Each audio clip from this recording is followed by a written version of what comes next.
Good afternoon, welcome to four sides TV. నేను అంజలి. ముందుగా headlines. Global summit ఏర్పాట్లపై CM సమీక్ష, అధికారులకు దిశానిర్దేశం చేసిన రేవంత్.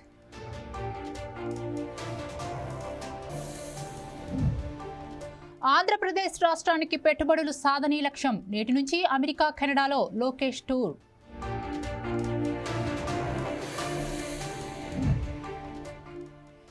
ఎన్నికల్లో డబ్బుల పంపిణీ ఆపగలిగేది ప్రజలే, మంచి చేసేవారిని సర్పంచులు గెలిపించాలన్న ఈటల.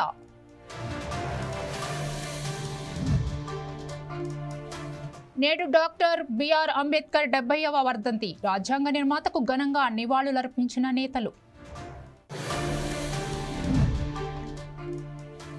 విశాఖ వేదికగా భారత్ దక్షిణాఫ్రికా వన్డే క్రికెట్, గెలుపుపై ఇరు జట్ల కన్ను.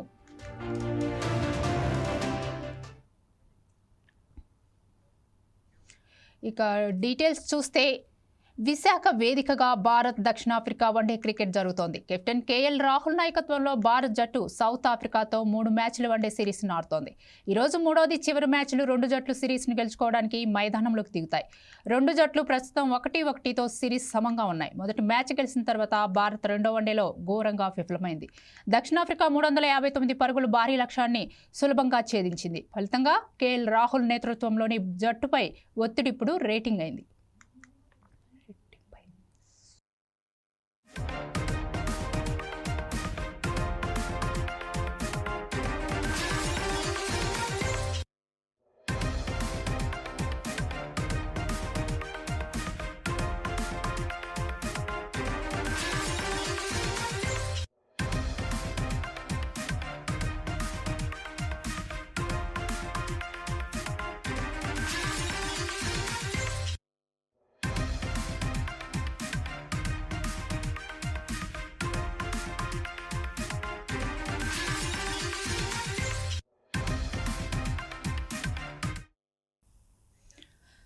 వన్డే మ్యాచ్ సందర్భంగా ట్రాఫిక్ మళ్లించినట్టు పోలీసు అధికారులు తెలిపారు. ప్రేక్షకుల వాహనాల పార్కింగ్కు 11 చోట్ల స్థలాలు ఏర్పాటు చేశామన్నారు.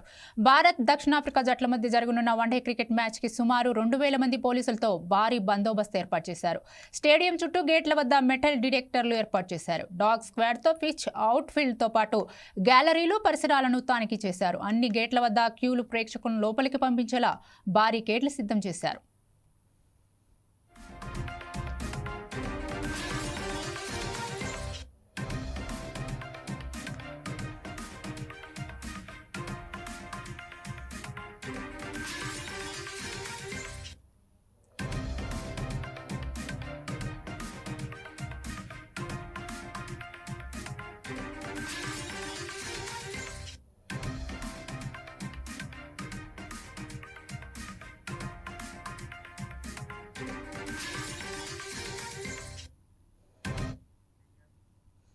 కృష్ణా నదిపై నిర్మించిన శ్రీశైలం డ్యాం భద్రతకు పెనుముప్పు పొంచి ఉందని నిపుణుల కమిటీ తీవ్ర ఆందోళన వ్యక్తం చేసింది. డ్యాం నుంచి విడుదలయ్యే నీటి ప్రవాహ వేగానికి ఫ్లాంజ్ ఫూల్లో 35 నుంచి 45 మీటర్ల లోతైన గొయ్యి ఏర్పడినట్లు కమిటీ గుర్తించింది. డ్యాం దిగువన ప్లాంజ్ ఫూల్లో భారీ గొయ్యి ఏర్పడడంతో ఆనకట్ట భవిష్యత్తులో ప్రశ్నార్థకంగా మారనుందని హెచ్చరించింది. దీని కారణంగా కాంక్రీట్ పునాదికి పెను ప్రమాదం పొంచి ఉంది. అండర్ వాటర్ పరిశీలన అనంతరం తన నివేదికను ప్రభుత్వానికి సమర్పించింది. వెంటనే మరమ్మతులు చేపట్టాలని మరోసారి కూటమి సర్కార్ స్పష్టం చేసింది కమిటీ.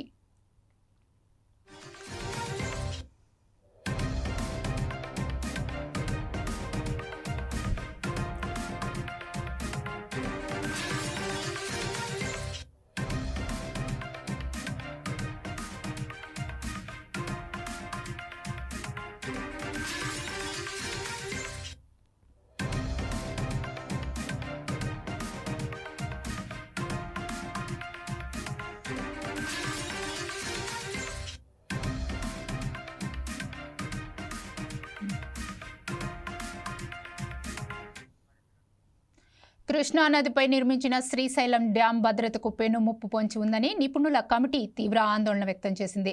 డ్యాం నుంచి విడుదలయ్యే నీటి ప్రవాహ వేగానికి ఫ్లాంజ్ పూల్లో 35 నుంచి 45 మీటర్ల లోతైన గొయ్యి ఏర్పడినట్లు కమిటీ గుర్తించింది. డ్యాం దిగువన ఫ్లాంజ్ పూల్లో భారీ గొయ్యి ఏర్పడడంతో ఆనకట్ట భవిష్యత్తు ప్రశ్నార్థకంగా మారనుందని హెచ్చరించింది. దీని కారణంగా కాంక్రీట్ పునాదికి పెను ప్రమాదం పొంచి ఉంది. అండర్ వాటర్ పరిశీలన అనంతరం తన నివేదికను ప్రభుత్వానికి సమర్పించింది. వెంటనే మరమ్మతులు చేపట్టాలని మరోసారి కూటమి సర్కార్కు స్పష్టం చేసింది కమిటీ. ఇదే అంశానికి సంబంధించిన మరింత సమాచారం మా ప్రతినిధి హేమంత్ అందిస్తారు. చెప్పండి హేమంత్, శ్రీశైల డ్యాంకున్న ప్రమాదం ఏంటి?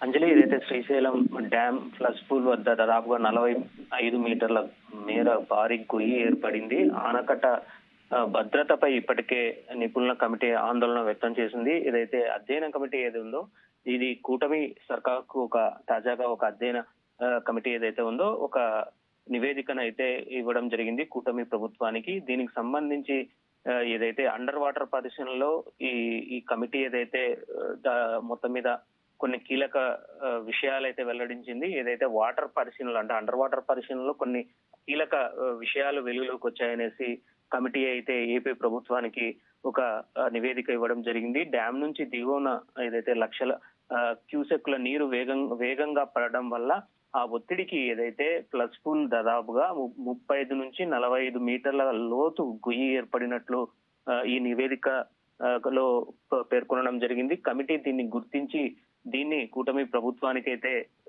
ఒక నివేదిక రూపంలో ఇవ్వడం జరిగింది. ఏదైతే ఈ ఆప్రాన్ ఉందో ఆప్రాన్ ముగిసిన 15 మీటర్ల తర్వాత మొదలైన ఏదైతే సుమారు 150 మీటర్ల వరకు విస్తరించినట్లుగా నిపుణుల కమిటీ అయితే వెల్లడించడం జరిగింది. దీనివల్ల దాదాపుగా 36 మీటర్ల వెడల్పు ఉన్న ఆప్రాన్ కు మొత్తం మీద ముప్పు ఏర్పడిందనేసి నిపుణుల కమిటీ చెబుతోంది. దాని కింద ఏదైతే 4 మీటర్ల లోతు రంధ్రం కూడా ఉందనేసి కమిటీ నివేదికలో అయితే పేర్కొంది. అంజలి, ఈ రంధ్రం ఈ డ్యామ్ ఏదైతే ఉందో ఈ డ్యామ్ నుంచి దాదాపుగా వైపుగా ఏదైతే 14 నుంచి 15 మీటర్ల మేర విస్తరించి ఉండటంతో కమిటీ కొంత ఆందోళన అయితే వ్యక్తం చేస్తుంది. ఆఫ్రాన్ ఏదైతే ఉందో వెడల్పులో సుమారు సగభాగం ఎలాంటి మద్దతు లేకుండానే గాల్లో వేలాడుతున్నట్లుగా నిపుణుల కమిటీ పేర్కొంది. రక్షణ కోసం ఏర్పాటు చేసిన స్టీల్ సిలిండర్లు కూడా దెబ్బతిన్నాయనేసి కమిటీ అయితే చెబుతోంది.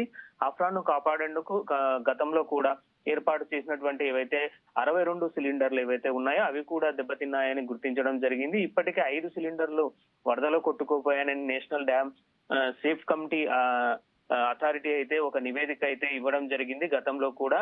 అయితే ఈ డ్యామ్ పునాదులు ఏదైతే ఉందో దీనికి సంబంధించి 2018లో ఏదైతే నేషనల్ ఇన్స్టిట్యూట్ ఆఫ్ ఓషనోగ్రఫీ చేసిన అధ్యయనంలో ఏదైతే లోతు దాదాపుగా 32 మీటర్లు ఉన్నట్లుగా గుర్తించింది. ఆ 2018లో ఆనకట్ట పునాది లోతును మించి పోయిందనేసి ఆ నివేదిక అయితే గుర్తించడం జరిగింది. నివేదిక కూడా తయారు చేయడం జరిగింది. అప్పుడు 2018లో ఏదైతే అధ్యయనం చేసిన వాటిలో దాదాపుగా 45 మీటర్ల చేరడంతో పరిస్థితి మరింత ఆందోళనకరంగా మారిందనేసి చెప్పడం జరుగుతోంది.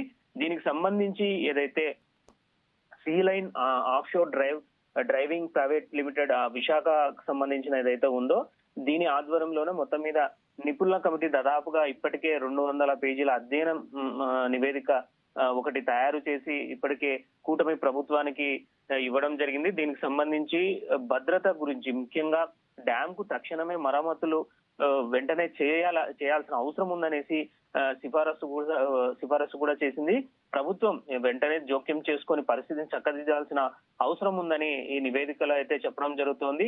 ఏదైతే మొదటగా అంటే 2019లో ఏదైతే ఏర్పడిందో భారీ గొయ్యి 2009లో దాదాపుగా ఈ ఏదైతే భారీగా వరద నీరు రావడం అలాగే దాని వల్లనే దాదాపుగా అప్పటి నుంచి ఈ గొయ్యి ఏర్పడడం అన్నది గతంలో కూడా కమిటీ అయితే కొన్ని సిఫారసులు చేసింది. పలు అధ్యయనం కమిటీలు ఏవైతే ఉన్నాయో శ్రీశైలానికి వెళ్లి అక్కడ పరిశీలించడం జరిగింది.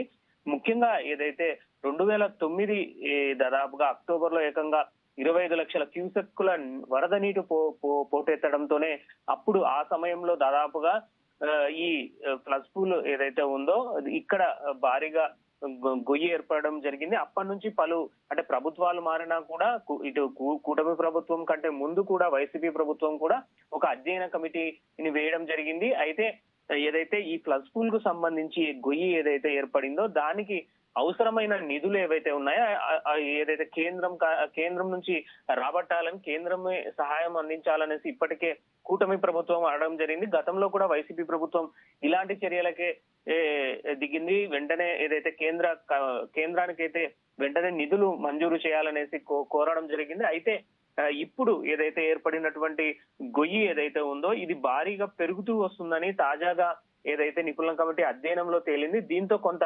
ఆందోళన అయితే వ్యక్తం చేస్తున్నారు. ఎవరైతే నిపుణుల కమిటీ వెంటనే ఆ పూడిక ఏదైతే ఉందో ఆ గొయ్యి ఏదైతే ఉందో దాన్ని వెంటనే పూడ్చివేస్తే కానీ ఈ ప్రమాదం నుంచి గట్టెక్కే పరిస్థితులు లేవనేసి నిపుణుల కమిటీ ఇప్పటికీ ఏదైతే తాజాగా నివేదించిన ఏదైతే నివేదిక ఉందో దాంట్లో పేర్కొనడం జరిగింది. ఏదైతే గతంలో కూడా పలు కమిటీలు అంటే శ్రీశైలానికి సంబంధించి జలాశయానికి సంబంధించి చాలా సార్లు ఈ గొయ్యి ఏర్పడడం వల్ల చాలా కమిటీలు గతంలో కూడా శ్రీశైలం డ్యామ్ ని పరిశీలించడం జరిగింది అధికారులు.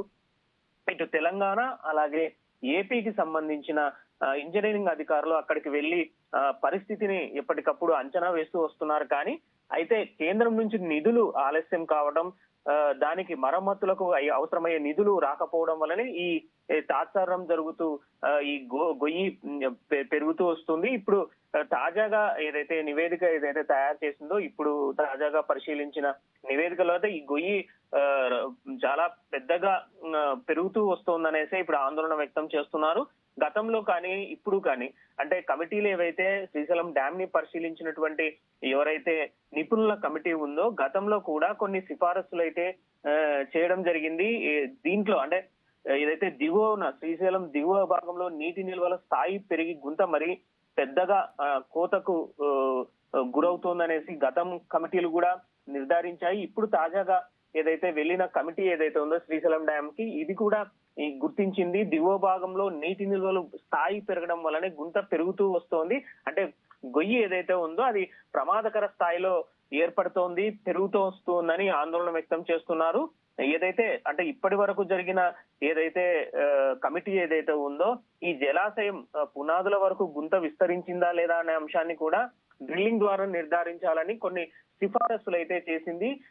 ఇప్పుడు ప్రజెంట్ వచ్చేసి ఇప్పుడున్న ఈ పరిస్థితి మరింత ప్రమాదకరంగా అవ్వకుండా జాగ్రత్తలు తీసుకోవాలనేసి కమిటీ అయితే తాజాగా కూటమి ప్రభుత్వానికి అయితే ఒక నివేదిక అయితే ఇవ్వడం జరిగింది. Anjali. Right, thank you Hemant.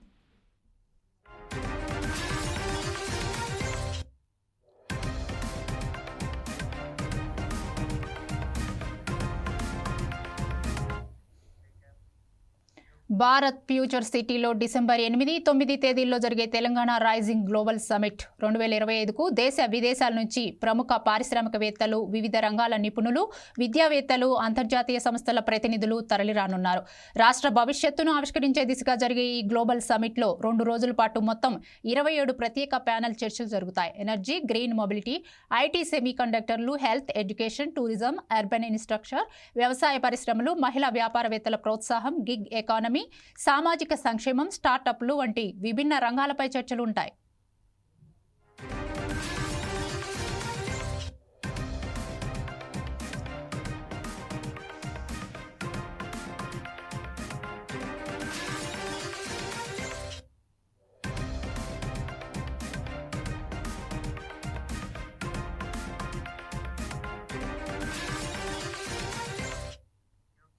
హైదరాబాద్లో జరగనున్న తెలంగాణ రైజింగ్ గ్లోబల్ సమిట్ ఏర్పాట్ల పనులు పైన సీఎం రేవంత్ మంత్రులు బట్టి బొంగులేటి సమీక్ష సమావేశం నిర్వహించారు. ఈ మేరకు సమిట్ కోసం ఏర్పాటు చేసిన వార్ రూమ్ను రేవంత్ సందర్శించారు.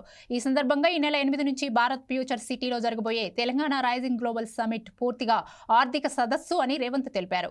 రాబోయే 20 ఏళ్లలో రాష్ట్ర ఆర్థిక వృద్ధి, అభివృద్ధి ప్రణాళికను ప్రతిబింబించే తెలంగాణ రైజింగ్ 2047 విజన్ డాక్యుమెంట్ను ఆవిష్కరించడం ఈ సదస్సు ప్రధాన లక్ష్యమని సీఎం రేవంత్ స్పష్టం చేశారు. దేశవ్యాప్తంగా విమానాల రద్దు నేపథ్యంలో విమాన సౌకర్యాలపై ఎటువంటి ఇబ్బందులు రాకుండా తగిన చర్యలు తీసుకోవాలని సీఎం అధికారులను ఆదేశించారు.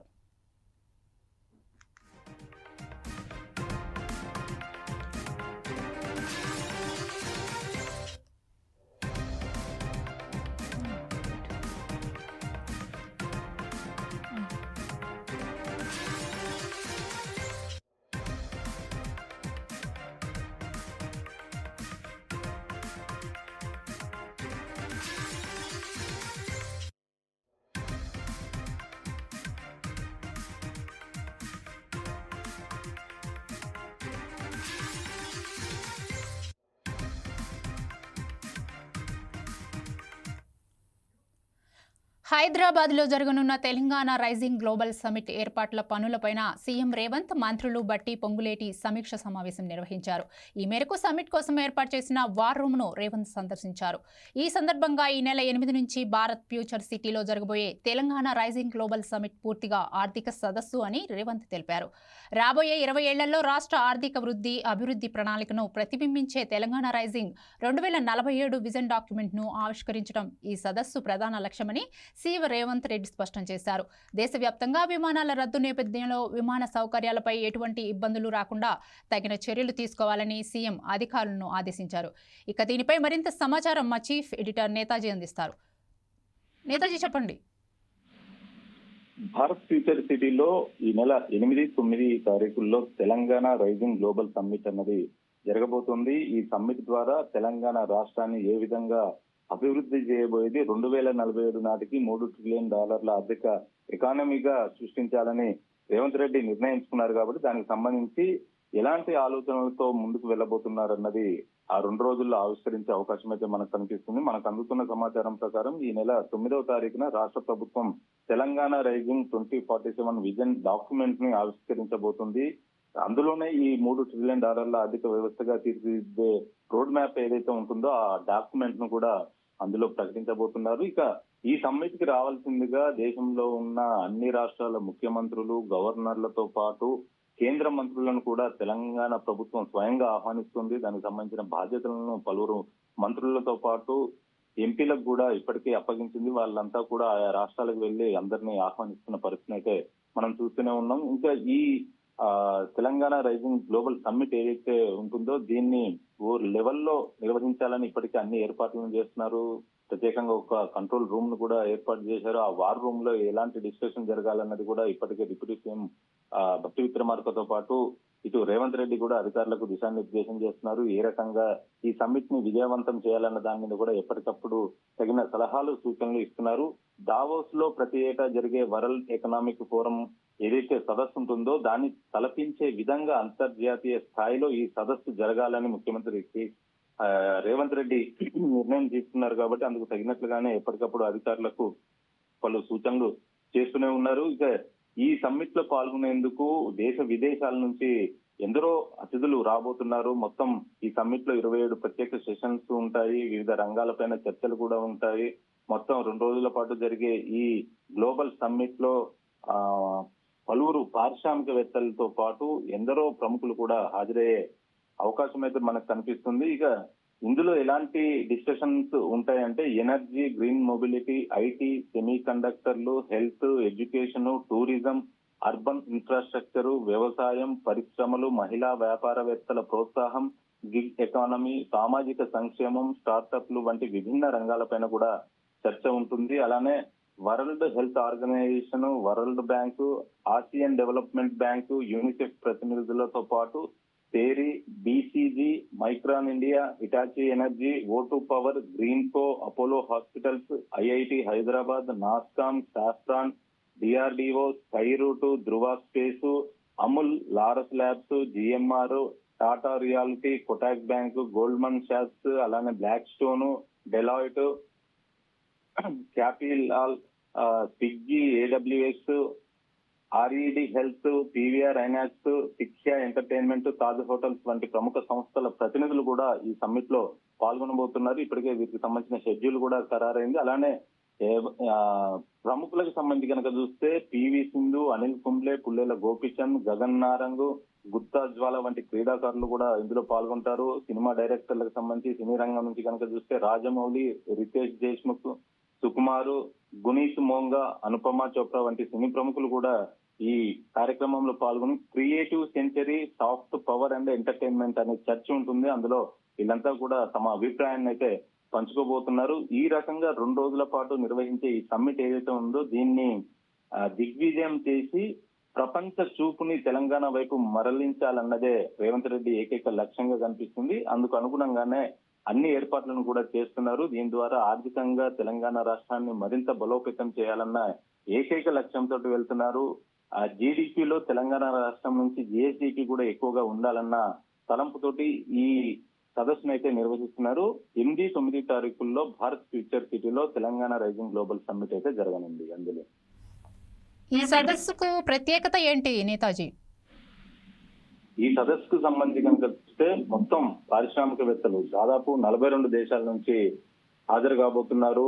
1660 మందికి పైగా హాజరవుతారన్నట్లుగా ఇప్పటికే మనకి ప్రభుత్వం నుంచి సమాచారం అందుతుంది. క్రీడాకారులు కావచ్చు, అంటే అన్ని రంగాలకు సంబంధించిన క్రీడాకారులు, ఆయా ఆటల్లో క్రికెటర్లు కావచ్చు, ఫుట్బాల్ ప్లేయర్స్ కావచ్చు, ఇలా రకరకాల క్రీడాకారులు కూడా అటెండ్ అవుతారు. తద్వారా తెలంగాణకు సంబంధించి ఈ సమ్మిట్ ఏదైతే జరుగుతుందో దాన్ని దిగ్విజయం చేయడం ద్వారా మొత్తం ప్రపంచ దృష్టి అంతా కూడా తెలంగాణ వైపు పడుతుంది. భారత్ లో మరీ ముఖ్యంగా తెలంగాణ రాష్ట్రం పరిశ్రమలకు ఏ విధంగా అనుకూలంగా ఉంది, ఇక్కడి రాష్ట్ర ప్రభుత్వం ఎలాంటి ప్రోత్సాహకాలను అందిస్తుంది అన్నది కూడా చెప్పే ప్రయత్నం అయితే ఈ సదస్సు ద్వారా తెలంగాణ ప్రభుత్వం చేయబోతుంది. రెడ్ కార్పెట్ పరిచి మరీ పారిశ్రామికవేత్తలకు ఆహ్వానం పలకాలన్నట్టుగా ఇప్పటికే తగిన పాలసీలను కూడా రూపొందించారు. కాబట్టి ఎలాంటి ప్రోత్సాహకాలను అందిస్తారన్నది కూడా తెలంగాణ ప్రభుత్వం చెప్పే ప్రయత్నం అయితే ఈ సదస్సు ద్వారా చేయబోతుంది. పారిశ్రామికవేత్తలు కూడా పెద్ద ఎత్తున పెట్టుబడులు ఇక్కడ పెట్టేందుకు ఇప్పటికే ముందుకు వచ్చారు. అటు అజయ్ దేవగన్ అయితే ఫిలిం సిటీని ఏర్పాటు చేసేందుకు ముందుకు వచ్చారు.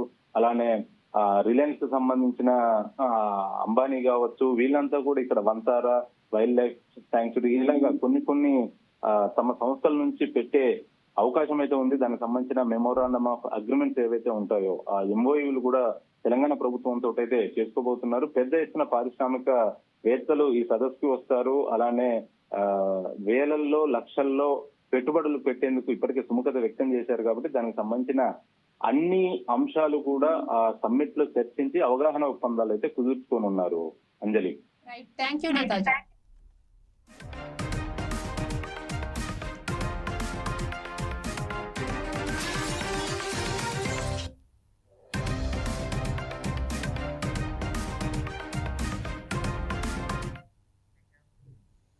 ఫ్యూచర్ సిటీలో గ్లోబల్ సమ్మిట్ ఏర్పాట్లను రాష్ట్ర రెవెన్యూ శాఖ మంత్రి పొంగులేటి శ్రీనివాసరెడ్డి పరిశీలించారు. అనంతరం సమ్మిట్ ఏర్పాట్లపై అధికారులతో సమీక్ష నిర్వహించారు. తెలంగాణ రాష్ట్ర ప్రభుత్వం ఎంతో ప్రతిష్టాత్మకంగా ఈ నెల 8, 9 తేదీల్లో భారత్ ఫ్యూచర్ సిటీ వేదికగా నిర్వహించే గ్లోబల్ సమ్మిట్ చిరస్థాయిగా నిలుస్తుందని మంత్రి అన్నారు. అభివృద్ధి చెందిన దేశాలతో తెలంగాణ పోటీ పడుతుందన్నారు. తెలంగాణ ప్రగతి దేశంలో ఉన్న రాష్ట్రాలతో కాదు, ప్రపంచంలో అభివృద్ధి చెందిన దేశాలతో పోటీ పడే విధంగా ముఖ్యమంత్రి రేవంత్ రెడ్డి సారథ్యంలో ప్రజాప్రభుత్వం ముందుకు సాగుతోందన్నారు. తెలంగాణ రాష్ట్రాన్ని భారతదేశంలోనూ ప్రపంచ స్థాయిలో అగ్రస్థానంలో నిలిపేందుకు సీఎం రేవంత్ రెడ్డి కృషి చేస్తున్నారని మంత్రి పొంగులేటి అన్నారు.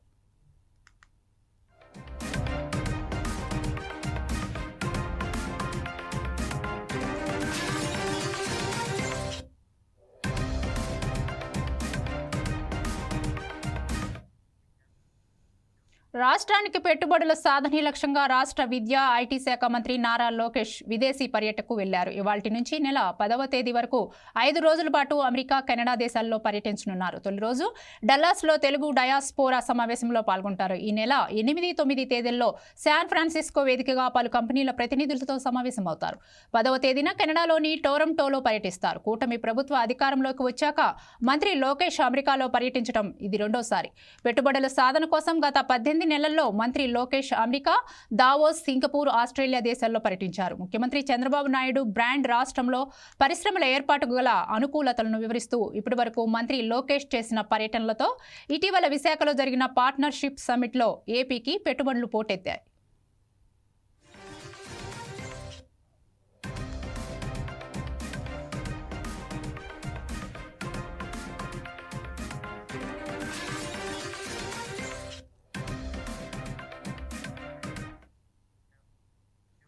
హైదరాబాద్ సచివాలయంలో ఫుడ్ కార్పొరేషన్ మంత్రి ఉత్తమరెడ్డి సమీక్షా సమావేశం నిర్వహించారు. ఈ భేటీలో CMD Ashutosh Agnihotri, civil supply commissioner Stephen Ravindra ఉన్నతాధికారులు హాజరయ్యారు.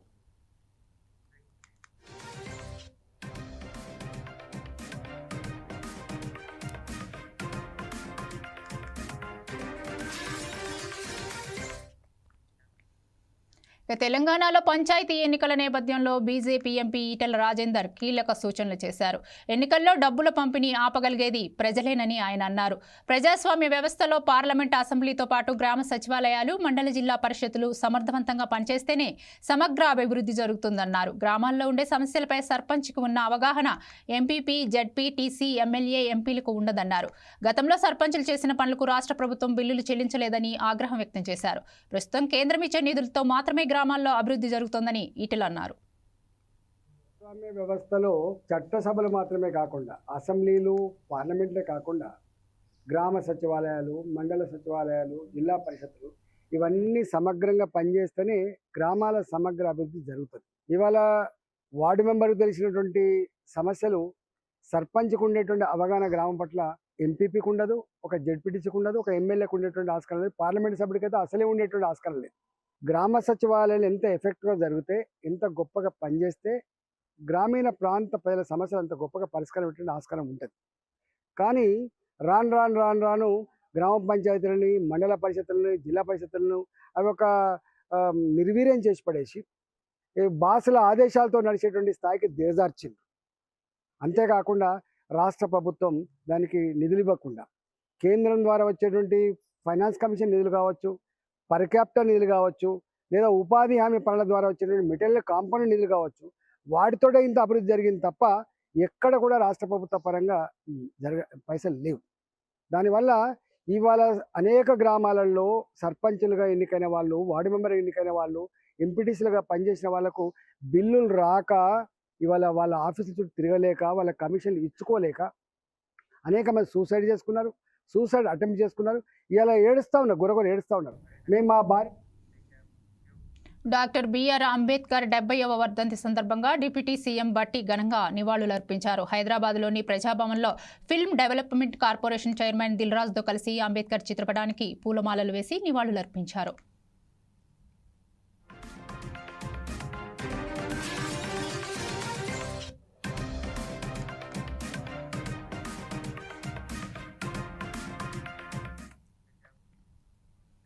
బీసీలకు 42% రిజర్వేషన్లు అమలు అయ్యేంత వరకు తాము పోరాటం చేస్తామని టీపీసీసీ చీఫ్ మహేష్ కుమార్ గౌడ్ అన్నారు.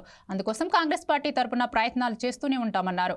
సీఎం రేవంత్ నేతృత్వంలో ప్రధాని మోదీని సైతం కలుస్తామని తెలిపారు. బీసీ యువకులు ఎవరూ తొందరపడవద్దని కోరారు. ఖచ్చితంగా బీసీ రిజర్వులు సాధించుకుంటామన్నారు. డాక్టర్ బాబాసాహెబ్ అంబేద్కర్ వర్ధంతి సందర్భంగా ఆయన విగ్రహానికి టీపీసీసీ అధ్యక్షుడు ఎమ్మెల్సీ మహేష్ కుమార్ గౌడ్ పూలమాలలు వేసి నివాళులర్పించారు. ఈ కార్యక్రమంలో కాంగ్రెస్ సీనియర్ నేత విహెచ్తో పాటు ఇతర నాయకులు పాల్గొని అంబేద్కర్ సేవలను స్మరించారు. అంబేద్కర్ చూపించిన సమానత్వం, న్యాయం, సామాజిక హక్కుల మార్గంలో నడవాలని నాయకులు ఈ సందర్భంగా పిలుపునిచ్చారు. బీసీ రిజర్వేషన్ల కోసం ఈశ్వరీచారి ఆత్మహత్య చేసుకోవడం బాధాకరమన్నారు. కేంద్రంలో కాంగ్రెస్ పార్టీ అధికారంలోకి వచ్చిన తర్వాత ఎస్సీ, ఎస్టీల మాదిరిగా బీసీ రిజర్వేషన్లు రాజ్యాంగబద్ధంగా సాధించుకుంటామని మహేష్ కుమార్ గౌడ్ తెలిపారు.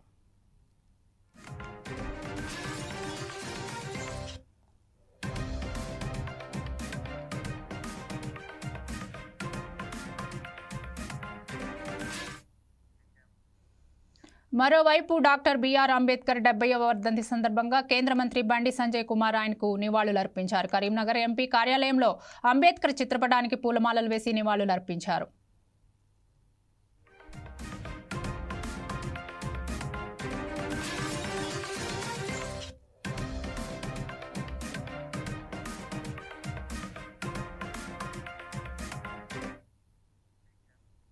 అంబేద్కర్ వర్ధంతి సందర్భంగా మంచిర్యాల జిల్లా కేంద్రంలోని అంబేద్కర్ విగ్రహానికి పూలమాలలు వేసి నివాళులర్పించారు. కాంగ్రెస్ నాయకులు దేశ ప్రజలందరూ సమానత్వంతో జీవించాలన్న ఉద్దేశంతో అంబేద్కర్ కృషి చేశారని కాంగ్రెస్ నేతలు కొనియాడారు.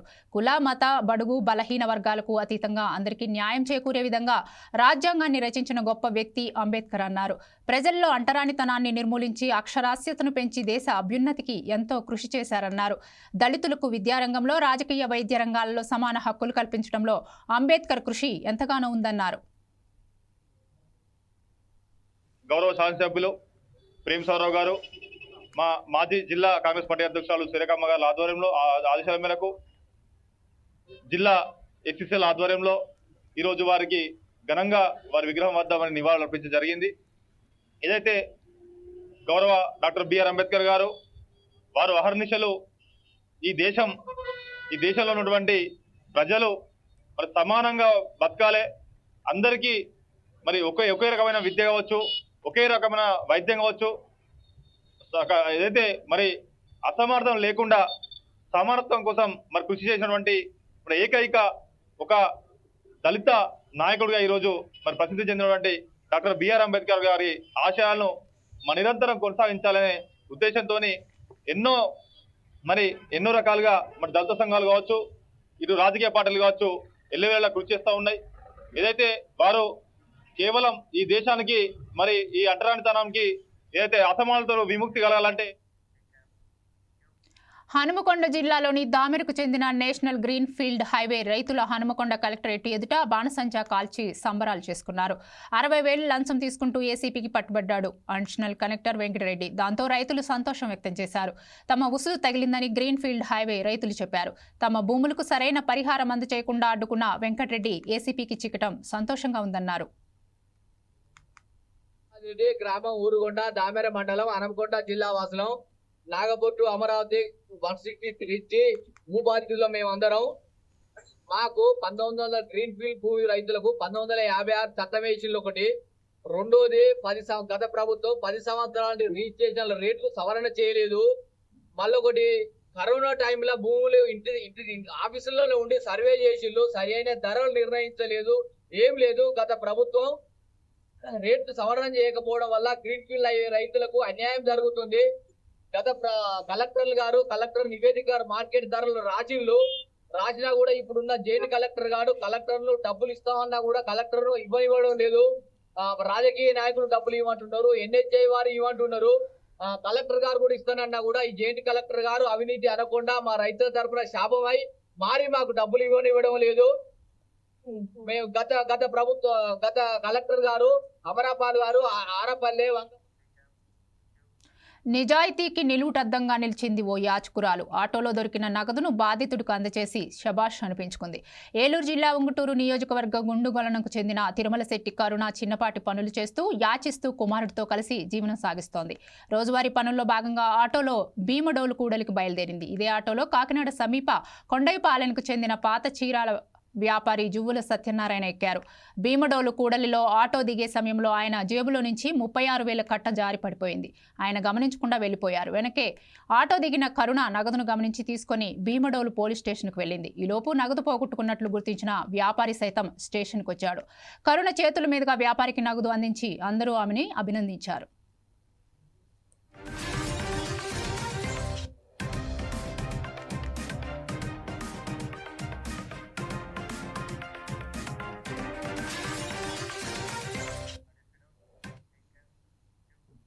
చదువుతోనే మంచి భవిష్యత్తు ఉంటుందని విశాఖ జిల్లా కలెక్టర్ హరేందర్ ప్రసాద్ అన్నారు. విశాఖ ఉత్తర నియోజకవర్గ ఎమ్మెల్యే విష్ణుకుమార్ రాజుతో కలిసి అక్కయ్యపాలెంలో తల్లిదండ్రులు, ఉపాధ్యాయులు ఆత్మీయ సమావేశానికి హాజరయ్యారు. తల్లిదండ్రులు ఆడపిల్లల చదువుపై మరింత దృష్టి పెట్టాలని కలెక్టర్ సూచించారు. ఆడపిల్లలు బాగా చదువుకుంటే బాల్య వివాహ సమస్య ఉత్పన్నం కాదన్నారు. తల్లిదండ్రులు, ఉపాధ్యాయులు పిల్లలకు క్రమశిక్షణ నేర్పాలన్నారు. క్రమశిక్షణ పాటించిన వారు అన్ని రంగాల్లో విజయవంతమవుతున్నారన్నారు.